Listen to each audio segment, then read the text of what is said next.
Yan ang Indian Mango. Marami po siya. Yan, inarvest na po dahil mga hinom na po yung iba. No? Yan. Harvesting Indian Mango po kami. Guys.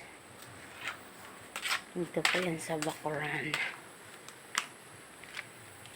ng aking nanay. Ayan, meron din bunga ng suha.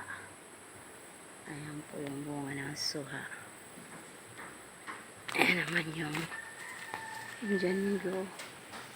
Darami yan. Darami yan. Oh.